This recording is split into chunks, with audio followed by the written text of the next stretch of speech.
set up a partial fractions decomposition for this rational function, but don't solve for the constants.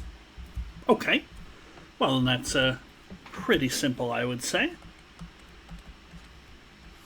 And now what have we got on the bottom? I saw a cube, and I think I saw a linear term squared. Yeah, x plus 1 squared and x squared plus x plus 1. Okay, so we've got at least one linear term, and it's repeated. Now we have something else. Maybe it can be broken down into some linear terms, or maybe we've got an irreducible quadratic. How do we test?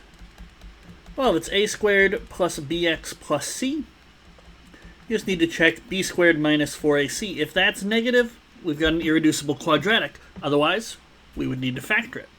Of course, you don't have to do this. Let's see, we got b, a is going to be 1, they're all going to be 1. Okay, you don't have to do this if it's something that you immediately recognize has a factor. And yes, negative 3 is less than 0, so this is irreducible. Okay, but knowing if you've got irreducible quadratics changes how we're going to write our partial fractions, or set up our partial fractions. We don't actually need to solve for the fractions themselves. So what do? Well, we write, we'll start with the quadratic. We write our fractions here,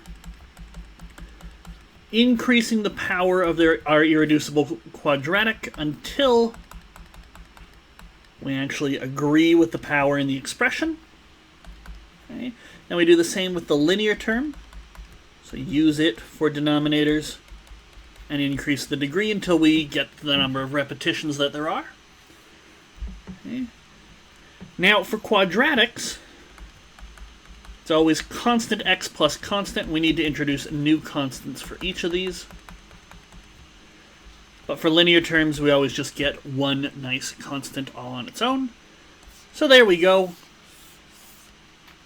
There's the setup for the partial fractions, and then we would need to solve for, 8 different constants before we could then move on and use building blocks and integrate things. But they didn't ask us for that. They didn't even ask us to solve for the constants, so we're done.